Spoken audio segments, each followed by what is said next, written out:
Today's guest is the guy who can turn your building's Wi-Fi into a valuation weapon. Bill Douglas is the CEO of Optic Wise, and he's the co-author of the book Peak Property Performance. He's on a mission to help owners unlock hidden NOI by owning their digital infrastructure and their data. Forget granite countertops. Bill's work proves that connectivity, control, and the right tech stack can boost retention, cut operating costs, and add turns to your multiple at exit. So if you want to squeeze every ounce of value from your property before you sell it, you're going to want to hear this conversation. Welcome to Own the Exit.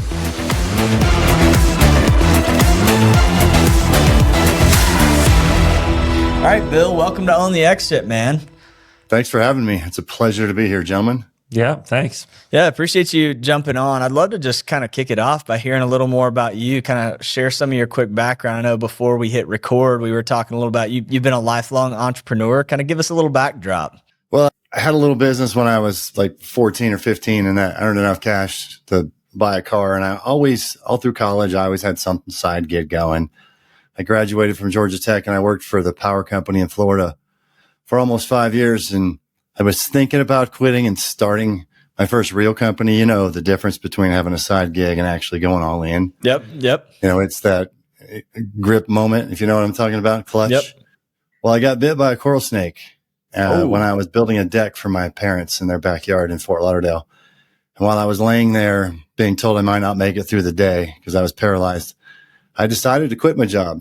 So I was fortunate enough to walk out of the hospital 5 days later. Wow. Quit my job, started that company, jumped out of airplanes, proposed to my girlfriend. I mean, I went all in on changing my life. Wow. And since then, I've had 6 companies. A majority of them have worked very well. Not all of them do, as entrepreneurs know. Yep. You know, sometimes you have to cut bait quicker and just move on. I've always loved being an entrepreneur. I don't think I've had a W-2 paycheck for 30 years. So wow.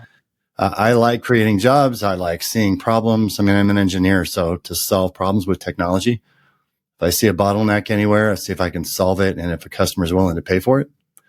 And there comes an idea for a company or a way to improve a company. Sometimes I don't start them. Sometimes I'll jump in. Like Optic Wise, I joined when it was 14 years old. I joined it 9 years ago. Yeah. And we took it a different direction, but used the technology for a different market, a different application. Yeah. So, you know, why did when you joined Optic Wise, you took it over, you kind of how did that work? Like it was an existing company, you kind of came in, and how did you get involved and kind of become the brainchild behind the Optic Wise that exists today? Great question. In between companies, I coach entrepreneurs. I'm an executive or an entrepreneur coach. I love it. It's my way to give back, but it also, you know, gives me the leeway and some income in between companies. Yeah. Well, I exited a company in 2015, and I knew Drew Hall through church, and he said, "Hey, you want to do a consulting gig and help me with my company?" And I said, "Sure." And fast forward 3 months, I gave him a go-to-market plan, and he's the technologist, and he looked at that and said, "I don't want to do all this. Do you want to do it?" You know, I'm greatly condensing the story. Yeah. And I said, I would love to, because I had fallen in love with, you know, I didn't really understand the economics of commercial real estate. I only understood the technology. But in selling what we sell, I had to learn all the economics. So we started selling NOI and leveraging technology to create it within existing models. So I fell in love with replicating that across portfolios. So we like portfolios that have office and multifamily holdings, because that's where the most bang for the buck is. The technology works across any commercial real estate, but is it worth the investment? Is the ROI and the yield high enough to do it? Yeah. So that's why we focus in on those two. We do if it's in a portfolio, we'll do everything, but we don't focus on new customers unless they're primarily in those two. Right. So I joined and literally sold off all the customers he had and started from zero. Wow. So we took the technology and the team and started packaging it differently. Before I joined, we already had a deal. Like, I knew we had to deliver it. We didn't get paid until we delivered it. Yeah. So we had 7 months to deliver it. Like, if it wasn't live on certificate of occupancy day, we didn't get paid. So it was a huge bet, and I was writing the check for all the capital. Yeah. So rest assured we made it, and that customer is still with us. That customer has been quite good to us over the years as far as a referral and a case study, and here, come show us our building and all that. Yeah. Wow. So we took what most people would think is an insane gamble, but I didn't think it was that much of a risk. It was an execution risk, not a market risk. Right. The market said they wanted to pay for it. Yeah. And a contract that said if we deliver, it's paid for. Yeah. That's different than build it and hope they buy it. So we sold it first, and then we built it out the rest of the way. We had it 60% done. It's never really 100%. It's always a work in progress in the technology world. Yeah. So from there, we just started replicating companies that had the same type of assets, but portfolios that were more geographically diverse. So we now operate technology-wise, digital infrastructure, operate properties across the country. Wow. Yeah. With a diverse workforce across the country too. And different asset classes and everything as well? Yes, we try to go for diversity. As you can imagine, when we went through the pandemic, certain assets, office, went down, not just in valuation, but occupancy. While we didn't lose a single client, revenues go down because their revenues are down. Some of our revenues are keyed to theirs, or it's a revenue share plan. It's not just fixed income. It's recurring, but it's variable based upon the success of the property. Right. So yes, different asset classes, different locations, different styles. Like we focus on multi-tenant. Again, while the technology could work in single tenant, for us to do this for Google doesn't have nearly the value, and they own 1 million square foot building, for instance, as it would in Asperia, where there's 4 million square feet and 800 tenants. Right. So you have to make the technology work in a multi-tenant environment. And that's where our software layer really helps, so that the privacy and the security float with the user all over the property. So your introduction talked about Wi-Fi, and that is the low hanging fruit for revenue generation, but it's not necessarily the highest one for NOI. If you look at the data and the digital infrastructure and the operations, there's so many levers to increase net income, whether it be reduce expenses, increase efficiency, increase occupancy, increase rent roll. All of those are levers that with technology and data, you can actually see and make a real forecast, make actionable intelligence available rather than guessing or, letting your team have to deal with market trends that they can't see coming. Yeah. Yeah. So. Yeah, real estate's always seemed like a very slow-moving industry. That's my background. It's just a chuckle. They are slow adopters in technology. It's crazy how cumbersome and operations can be, and even just like different platforms with data. For even looking up who owns the properties and different subscriptions. They're not run well. They're old. The data is incomplete, even for research purposes, and then for the physical asset, there's definitely room for improvement, but I don't know why real estate is such a slow adopter. What are your thoughts on that? I think that a lot of real estate, they love the deal, like acquire the land, build the building, they love that part of it. And they're very good at doing that. And then they hand off operations to property management, and property management is primarily incented based upon leasing, occupancy rates. And there's not much incentive to drive more NOI out of the existing property. These are my assumptions. Right? And then a lot of the traditional commercial real estate owners are older, and change, there's a status quo bias. Change is scary. They just in the past 6 or 7 years, they saw prop tech, get funded, get wild valuations, get sold to them, and largely fail. The returns aren't there. There's some home runs in prop tech, but it was way overdone. Venture capital dove all in, and it was overfunded, and the value proposition wasn't there. I mean, why did you need 100 companies to do virtual showings? There's going to be 3 left in the market. There's always 3 left in the market. So why would somebody fund the 5th, 6th, or 7th one? I don't know. I mean, that's not my capital. I'm not a limited partner, a general partner at a venture firm, but somebody did it. And then, the pandemic came, and all of those, not all of them, a lot of them went bankrupt. And a lot of owners who had contracts with those companies had to switch. So it burned them again on technology. And when the internet came out, there was a whole trend of, why don't we manage your building's networks? Like, we'll put somebody on site. And it was basically a managed services provider play. Guys as technology. It wasn't technology, it was services. And that failed because you couldn't make enough money to cover that person sitting there full time.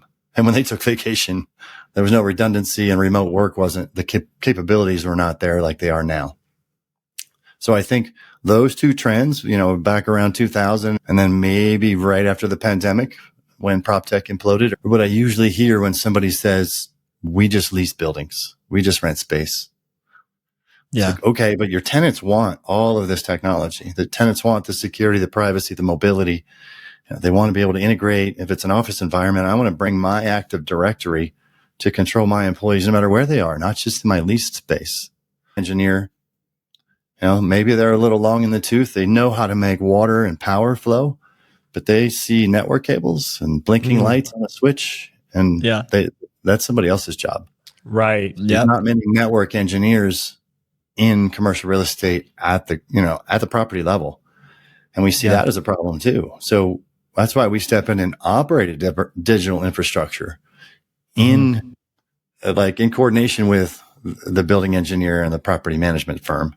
Yeah. We're not replacing anybody. We're augmenting them. Right. So we're monitoring this digital asset, which should give you an ROI, but a lot of commercial real estate owners think technology is a pain in the butt and it's an expense item, and it should be an asset that generates income. If it's not, then there's something wrong and it needs to be restructured. Yeah. That's our belief. This is an asset. You invest in it just like you would sticks and bricks and countertops and facades and signage and glass, and et cetera, right down the line that the yield of. Mm-hmm.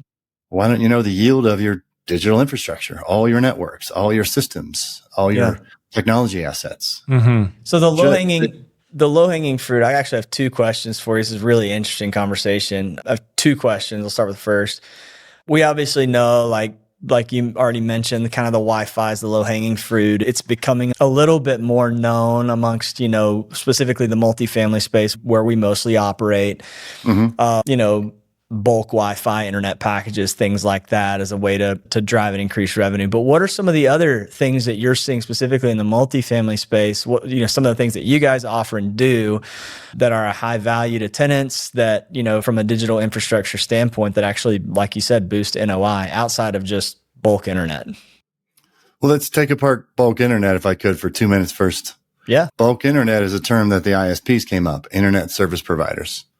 And they'll come to you, Mr. Owner, and they'll say, or Mrs. Owner, we'll put this in. You don't have to write us a check, and we'll do a revenue share and give you, 4, 6, 8, 10%, or you can buy it in bulk and resell it. But this network's mine. All the data goes through it. That's mine. The asset's mine. You can't touch it. The customers on the other end are going to pay me or they're going to pay you, but they're mine. And I have an issue with that. It's your property. It is your tenant. Do you think that Amazon would ever, or a hospital or a Toyota in a manufacturing facility would ever let another company come in and put a network in their building and mine data out of it? Regardless of whether they got paid for it. Do you think they would ever allow that? It happens every single day in commercial real estate. So our position is, why don't you own that network? Why don't you provide that service to the tenant? And why don't you monetize it? You can control the user experience. You can control the revenue flow. You can control the NOI. So it might be easy to let bulk internet come in, but it's not the best solution. And even if it was the same money, here comes the problem. When you go to offer those other services in multifamily, like say it's a smart lock or a smart thermostat, or you want dynamic pricing on your parking deck, or you want to monetize other things in the building, you can't use that network I just mentioned. You have to go install another one. Yeah. So when we do a digital audit on a lot of existing properties, we will find, say it's 200 unit apartment complex. I'm just picking a random number. We will find a dozen networks. How many does there need to be? Maybe 2. You can probably do it in 1, but maybe 2. Not counting fire safety. That would be a third one, of course, because that has to be separate for all the obvious reasons. But, the second maybe is access controls. Is that a proprietary network or is that an IP network? Everything that's on an IP network, Cat 6 cable, Cat 5 cable, anything like that should be on one network. And that network should be owned by you, hardened, redundant, and resilient. Otherwise, you're spending a lot of money for all those networks. You're spending a lot of money to maintain those networks. And your data from each one of those networks is in a different place and it's not with you. Yeah. Does that cost besides more, the ownership of the asset, why don't you own the data?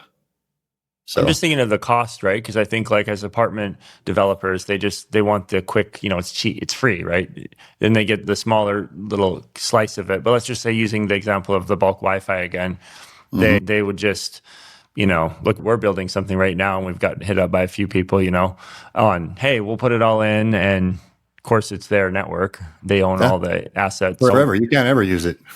What's that? You can't ever use it. The network or the data is theirs forever. Yeah.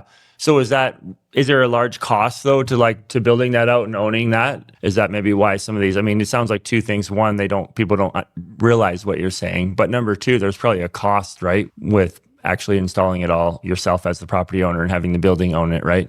Well, there's a cost in everything, but is there a return on it? So you might not think you have a cost by letting this other company do it for free, but your cost is giving up all the future revenue and the value of all that data that flows over that system. So what's that cost?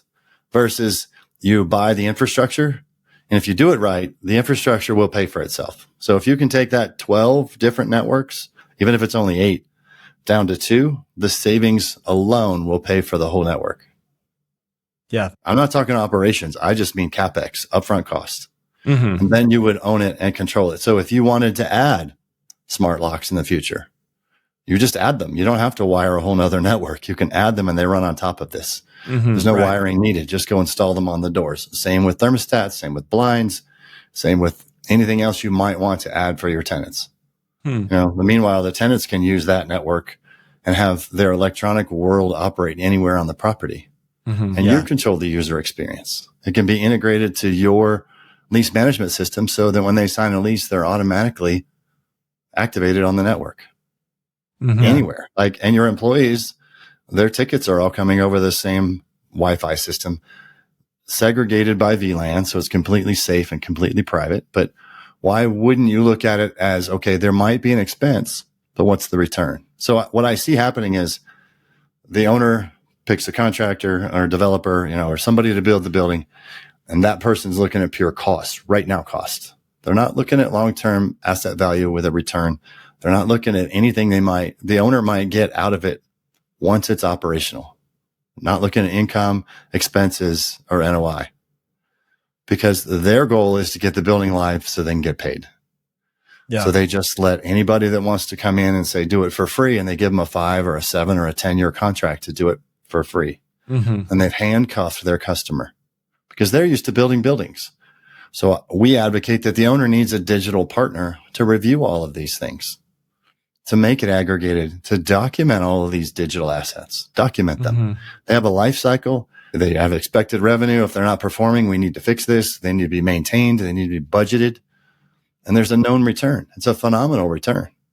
The yields are higher than anything you could do inside an apartment. The yields are higher to do the right digital infrastructure and let your tenants buy services from you.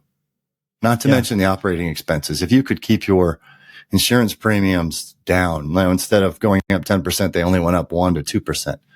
If you could reduce your utilities 6 to 8 to 10%, how much would that be worth to you? Yeah.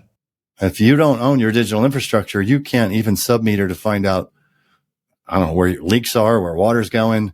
We had one client that put in actual water meters and not total volume meters and found out they were paying for almost 20%, 24% air because there were so many bubbles in the water. Wow. And they only have to pay for the water. So their water bill went way down. It seems logical, but you have to do it. Nobody's going to do it for you. Right. So think about the return on putting that meter in. Yes, it was thousands of dollars, but they save thousands of dollars a week by putting it in. Yeah. So there's an investment with a known return. Yeah. So I would just advocate that you start asking the question, is it really free? Yeah. No, nothing's free. That's my point. Yeah. It's you're trading a lower current expense for a greater long-term expense. That's the whole, that's the whole idea of what, the thing that people don't pay attention to is the opportunity cost of what they're losing by not spending the money now. Exactly. In the future, it's opportunity cost. So we have a large apartment complex that decided to add smart locks after 5 years. Their smart lock vendor was great, but they gave them repeaters and hubs and connectors, and they showed it to us. And we said, can we put some of those in the lab and test them out because we replicate your system already. And they said, sure. And then we went back to that vendor and said, we don't need anything but the locks. And they said, well, that's $230,000 savings. Yeah, they just need the locks. And you already agreed to give them the locks on a monthly rental. And they baked it into their technology amenity fee. So they were doubling their return on that. And tenants loved it because there was no physical key and they were saving money on key changes every time somebody moved in and moved out. Mm-hmm. And they never had to make another dollar investment. So they saved another $230,000 by not having to add a network just to manage their smart locks. They already had the digital infrastructure. Yeah. Because they made the investment up front. Yeah. And their investment up front wasn't even that much money. It was less than that. But it was done in a new build. Yeah. And you can amortize that. So you have lots of leverage. Yeah. That capital investment can be amortized and not come out of a CapEx budget in an operating year. No, that makes a lot of sense. So we're obviously kind of, it's, I would say 6 a.m. and the dawn of kind of the AI revolution, right? Like we're very early still. But how is, in your business and what you're seeing and driving revenue at property levels in commercial real estate, how are you kind of beginning to look at implementing various AI technologies on these networks that you're installing, right? Like what role is AI playing? I'll tell you a story with a cool conversation I had with a guy about this topic about 3 months ago, but I want to hear from you first and then I'll kind of share my crazy story. All right. You got to tell me the crazy story. I will. You can't get away from it. Well, that's the whole reason Drew and I wrote the book, Peak Property Performance, that Fast Company Press published last month or in June for us. We put together a 5-step process and shared how we do it. Like we literally give it away in the book, not because we're trying to sell books, but because we believe that commercial real estate will benefit from valuing digital assets. So the first is 5 C's, right? But the first C is clarify. So what do you own as far as digital assets go? And what do you own and control as far as the data flowing in your property? Remember, by data, I'm not talking about user data. Mm-hmm. We don't collect any data from your tenants or your employees. We're just talking about data from systems that you own. Yeah. Mrs. Owner, right? Mrs. Property Manager, like nothing else. So I'm being very clear. Data is not personally identified. This is data you already own. You might not have it, might not control it. Yeah. So once you clarify what you own and don't own, you connect to what you do not have control of. So connect to it so you can start the third C, which is collect the data. Now, once you actually have the data in a repository, then you can start using AI, specifically machine learning. Mm-hmm. And you could lay machine learning across, like the middle of the book, we give 55 examples of what you can do with AI. Mm-hmm. We don't go into the weeds about how to do the AI, but imagine if you had, access control data with leasing data, with time of use data, with information from the sports venue across the street. How could you change your parking pricing to generate more money out of an existing asset? Like that is just one little thing. And how could I, if I know that the gym is not being used, could I alter the temperature in there and save some common utilities? I mean, I know over the past 120 days that's not being used at these times. So why am I cooling it the same? Little things add up over time. Just think of 1% improvement across 30, 40, 50 data sets. Yeah. And it hits the bottom line hard. So then you have how do I, coordinate and control those? And those are what your team knows how to do. But if you just think, where's my data and what digital assets do I have? Most of the time you own the data, but you don't have it. So think about how to have it. And then once you have it, you can start using it. Yeah. It is your data. Start using it. So that's the whole premise of the book is data and digital infrastructure is so valuable. Please start using it. Yeah. Don't give it away. Yeah. No, it's not a technical book. It's a strategy. Yeah. It's AI strategy. And of course we'll help you, but you don't need us. You can do this yourself. You really can. Yeah. No, that's phenomenal. I mean, it's definitely an interesting thing. The kind of crazy example that I heard from this guy, he's founded and grown like 16 different tech startups in his career. He's, and he's obviously all in on kind of the AI revolution. And he's got like a, 30 million VC backer for him to basically implement and install first time ever AI technology. And one of his propositions, what we were talking about was it already exists, all the tools for sentiment analysis, right? Like human sentiment analysis to hear, to record conversations. I mean, we already get it like in Firefly's note taker or whatever. When you're on a Zoom call, right? You get the AI note taker, and on the left side, it tells you that this conversation was 47% positive, 30% neutral, and X% negative, right? Like, but that's a very like rudimentary form of sentiment analysis. He was telling me like the current capacity of existing AI models to analyze human sentiment in conversation is remarkable. And so he was, proposing, in your apartment complex to have units that are truly like AI smart living units where it has, native controlled, nobody has access to the personal data, but it aggregates even like, let's say, are you married? Yeah. Are you married, Bill? Okay. So let's say you and your wife live in one of these apartments and you have an argument.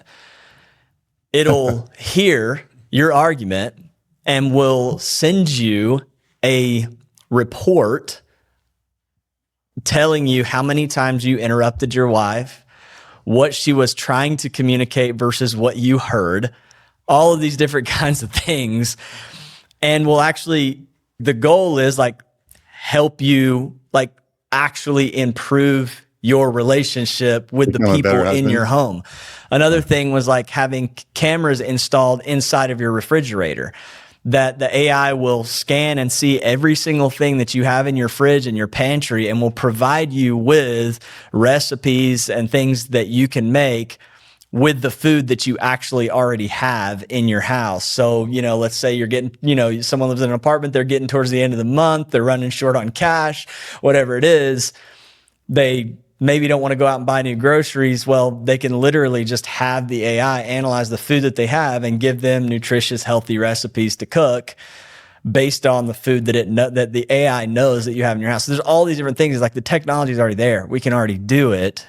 So I guess I'm wondering, are you guys, looking at any of that kind of crazier out there stuff that mostly would freak people out right now, but 3, 4, 5, 10 years from now, that kind of stuff's going to be very normal, right? Just like the internet was creepy to people, and now it's like, how would we live without it kind of thing, So tell me your thoughts. I do believe it's going to be very normal. I took an advanced degree at MIT about a year and a half ago on AI strategy. Yeah. And one of the case studies was the world's largest, I'll drop their name here, but customer service organization.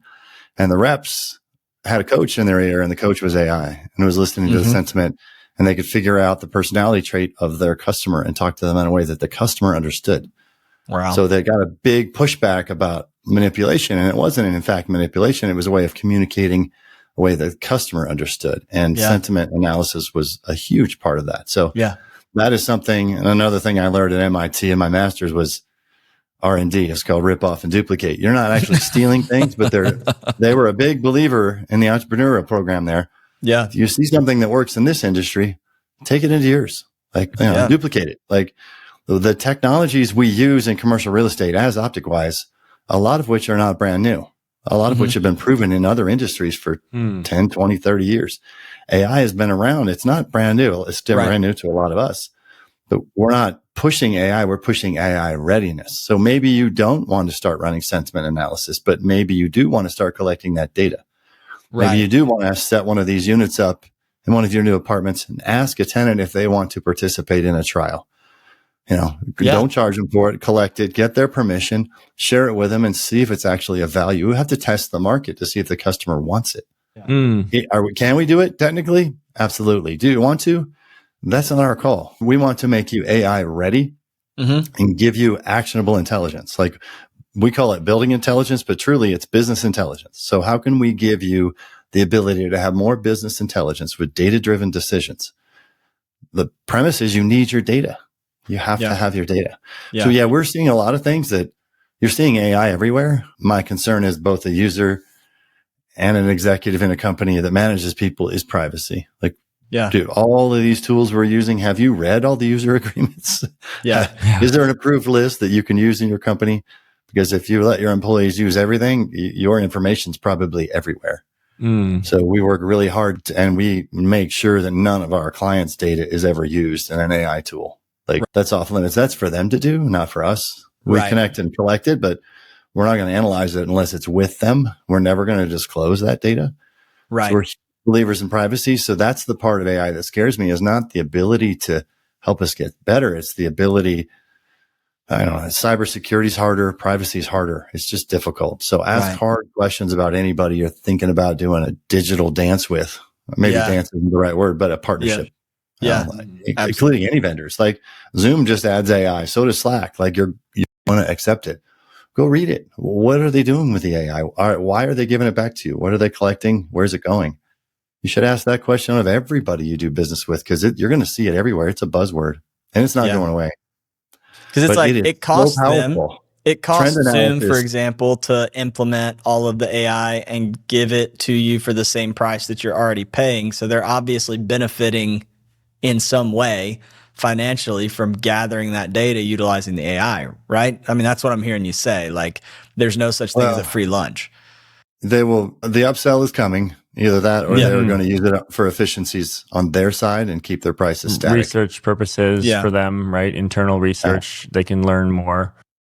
Yeah, it's always free for 6 months. And then all of a sudden their plans changed. Yeah. And your subscription, instead of $40 an employee, is now $60. Yeah, totally. I mean, I don't begrudge them, but you have to be able to say no if you don't want it. Like, turn it off or go find a different tool. Or, I mean, you should do that across the board, but using data in your operation set is something that's new to commercial real estate, specifically within the operational world. Your vendors do it, like your building management system vendor probably does it. Your building automation system, things like that. Your video security, they'll put facial recognition in their camera software now. You know, some of those are very good at it, but you're not using data between any of these systems. Imagine what you could learn if you could start doing machine learning between all of these systems you have. It's going to find correlations that are going to blow your mind. Yeah. So all you need to do is be ready. And if you don't want to do it now, fine. Start collecting the data now. Maybe it's next year, maybe it's 5 years from now. But when you go to sell that building, to have that data set makes that property more valuable.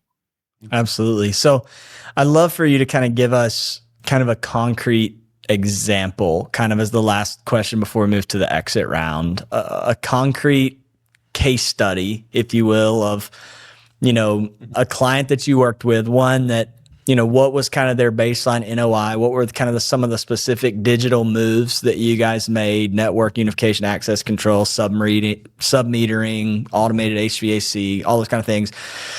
What kind of OpEx reduction did they see? And then, you know, what ultimately was the value lift as a result? All right. I'll give you current numbers, but recognize that it's a constant improvement. You know, right. QIP, like they used to say in the old days, quality improvement plan. They went from NOI of, you know, on a bulk internet model, they went from NOI of $15 a unit from technology and didn't look at operations to a model where the revenue on just the Wi-Fi turned into about $45. And then the operation savings was 6% on a property that had 299 units. So, yeah. So the NOI went over $800 a unit when they were about $185 a unit annually. Wow. So it was a 4X return, and they recognized that they had installed a CapEx was about $1.25 a foot on a new build. But there was savings through all those other networks I talked about that were redundant. There were savings that paid for that up front. It was just a shift. And they had to get out of some contracts where they had already designed to put in all these networks. They didn't need them anymore. So they had to pay some exit clauses. So their CapEx was about 55 cents a foot net of everything to put this in. And the return, the average apartment there is just under 900 feet. If you look at the whole building, do the math, they're making $824 a year NOI. And it cost them $450 one time. Wow. So Yeah. I remember there's levers on the NOI. It's not just the Wi-Fi. The Wi-Fi is the top line. What about the bottom? What about the operation savings? What about the ability to reduce our lock change expenses? Electronic locks. They give the tenant the option to have a smart thermostat and bill them for it. Like, if you don't want it, that's fine. But if you want it, it's this much more. Yeah. And everything. Like, they push the privacy and they push the security, and they're getting people that work from home that are high tech people, and they stay a long time. They pay on time and they stay a long time, and they eat the increases. So their occupancy is through the roof. It stayed high, at least up fast. And the property's been there for 6 years. So we just keep adding things that they can do. So if you just keep in mind, if you can't see $800 in the next 3 years, you should probably start asking more questions. NOI. Yeah. $500 is doable all day. If you really plan ahead, and in 5 years from now, we're going to say, oh yeah, remember when we laughed at 800? Yeah. But that's going to become the new normal. So 800 is going to be normal, and then you're going to have to find more savings. Right. Look at all these disparate data sources, and then we can start using AI across them, and we can keep adding to the 800. Yeah. That's so the CapEx varies depending on the class and things like that, depending on the stage of the property. The newer it is, the lower the CapEx. But even so, even if it was $1.25 a foot and you had to go retrofit it, your return is massive. Right. Yeah. And you own the data and you own the digital infrastructure. So we're huge believers in that. Yeah. One chapter in the book says it's your own the damn data. Yeah. It's like, come on, you're the owner. Act like it. Yeah. Act like it. You're really good with the contractors, that are building your building. How come you're not good with all of the digital vendors you have? Right. Be the same way. Yeah. Ask the hard questions. And we give you a list of questions. Do you benefit from this? Like, you'd be shocked how many companies actually own a piece of the company they're recommending to you, or they get commissions from it. Yeah. And as soon as they sell it, they walk away with a check. Yeah. Even though they didn't sell it to you, they recommended it. Yeah. Dig into all that. Right. Ask a company like us, this thing you're recommending, what do you earn from it? Yeah. If the answer isn't nothing, then maybe you should ask more questions. Right. Yeah. No, that's really good. And that's really super compelling. I mean, what you guys are doing. I definitely have more questions, but we're kind of getting towards the end of the time here on the show. And we always like to ask every guest that comes on the show kind of the same 5 questions, call it the exit round. Well, for the record, I don't know what these are. So here we go. Well, hey, they're pretty baseline. You should be able to get it. They're pretty simple. We always kind of start the exit round with the easy question, right? So Bill, what's your all-time favorite business book? Oh, man. The One Thing. Okay. Yeah. I had to go through 5 or 6 in my head there. But The One Thing talks about simplifying anything in your life, but what's the one thing that'll move the needle? Yeah. Yeah. That's awesome. It's easy to read. It's not that complicated, but it'll make you think differently about living, not just working. Yeah. No, it's really good. Yeah. Great. Yeah. So question number 2, this is a podcast for entrepreneurs. And so there's a lot of talk about passive income versus active income. So for you, what percentage of your income is passive income versus actively earned? Recognize that changes all the time, but right now I would say active is about 85%. Yeah. Because I'm investing long-term in my other things. I try to go for asset appreciation, not income, because my income's fine. Yeah. Yeah. And if you love what you're doing, it's like, you want to have that active income in that work, right? Because you made a comment earlier about, I think before we started recording, about loving what you do. And so that's always a big factor. Well, life's a gift, and we only get to do this once. So it's meant to be pursued, shared, and enjoyed, not just worked. That's my opinion. Yeah. No, I love that. I love that, man. What's one thing that right now you wish that you could do more of, but your commitments to your business kind of hold you back? I wish I could invest in every one of the commercial real estate properties we see proposals on. Yeah. Some of the minimums are outside my reach, honestly, but I wish I knew about commercial real estate when I was in my 20s. I was an engineer and I had a service business and I was servicing utilities. So I really fell in love with commercial real estate. So I try to be active in that world. Yeah. Both sides, supporting and investing.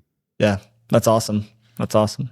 So you're an entrepreneur. You've had a lot of side hustles and other businesses. So if you could go back in time, what advice would you give to your younger self about building a business? About my net worth, I would never sell a house I bought. First of all, I would have held them all instead of flip them. The advice I like to give about business is fail early. One of my worst mistakes was I kept thinking I could save it, and I started it. It was all my idea.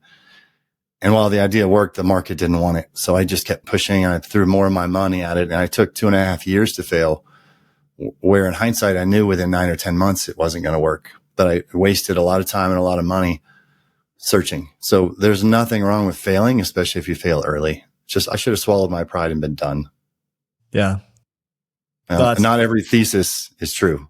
Yeah. Nobody wins everything. Yeah.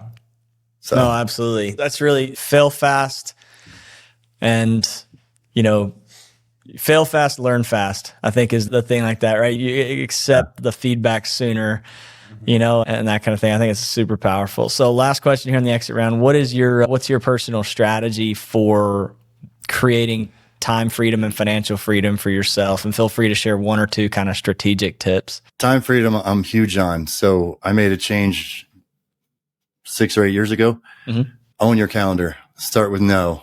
Protect it like it is worth more than money. I don't give customers my Monday or Friday. Those are mine. They're either strategy or operations, or maybe I need a day to disconnect and just think. Mm-hmm. Sometimes I think while I'm outside. Like I don't need to be in an office. I think best if I'm exercising or in nature. That's just me. I'm not telling you to go be outside, but I give Tuesday, Wednesday, and Thursday to internal meetings and to customers, whether that be support or sales. But Monday and Friday are mine. I mean, I still work normal hours, but I am so much more productive by not giving away countless meetings that don't matter.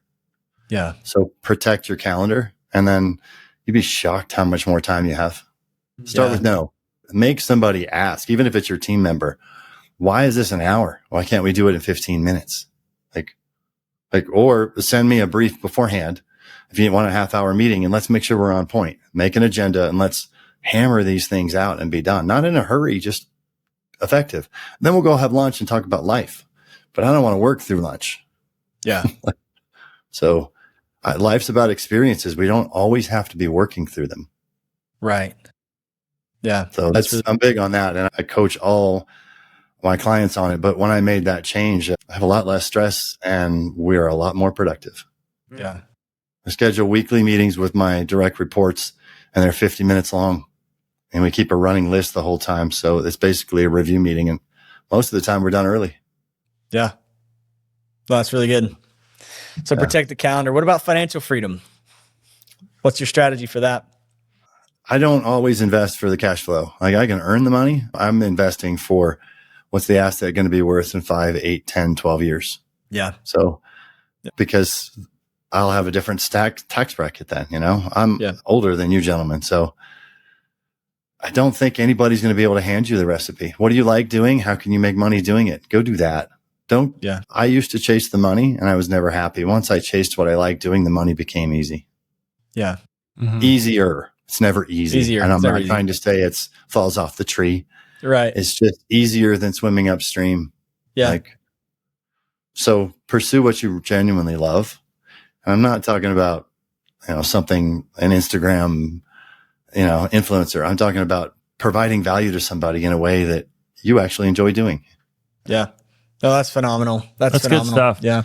So let's say you're, for property owners listening, how can they get your book, Peak Property Performance? How can they connect with you? How can they maybe have you come and maybe do a proposal on their assets? How do people get in touch with you?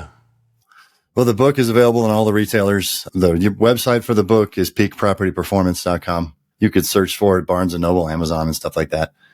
The company is Optic Wise, spelled OPTICWISE,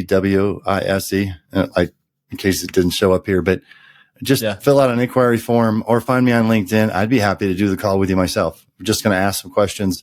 We do a free digital and data review, see where you are. Maybe you want more, maybe you don't, but I'd be happy to give you 20 or 30 minutes and talk about it. It's not going to be on Monday or Friday, though. Yeah. Good. Sticking to your guns on that. Call me. call us. I mean, we have other people that can take it, but your listeners are free, especially because they're in the commercial real estate world, are free to just ask for me. It's fine. I like these things. I learn so much when I talk to new people in the space. Like sometimes somebody will say to us, I wish we had this. And then I'll say, well, is that worth something to you? And maybe we'll go build it. Maybe we won't, or maybe I can help you and refer something that we saw at a client on the other side of the country that you didn't know existed. Yeah. So I'm not always selling things. I believe in helping people first, and then the sales come. Yeah. This has been really insightful. A lot of good. I'm personally going to buy your book today. And so it's fascinating, just trying to think of the future, right, of real estate, because these conversations now that are just, they seem new or, different, like just for, like you said, with real estate, how it's kind of a slower adopter, a lot of these older owners and different things. But in 5 years, it's going to be very normal. And so I believe it is. Yeah. And if you want Audible and Spotify, I think it comes out in a week. Oh, awesome. I don't know why, but they take longer than print. Yeah. So take your pick, but they're both up there. There's a Kindle version too. Yeah. So again, we're never going to get rich selling books. Trust me, there's not a lot of money in it. It's a thought leadership position. We're trying to get people to open their mind, just like you two gentlemen did, about the value of the data and the digital infrastructure inside of your properties and portfolio. Because right now it's being tapped by somebody. Is that somebody you?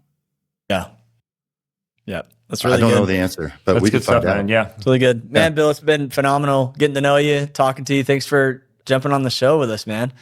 I appreciate the time. I've enjoyed it very much. Thank you. Thanks, everybody. We'll see you next time on the Exit. Thanks, guys.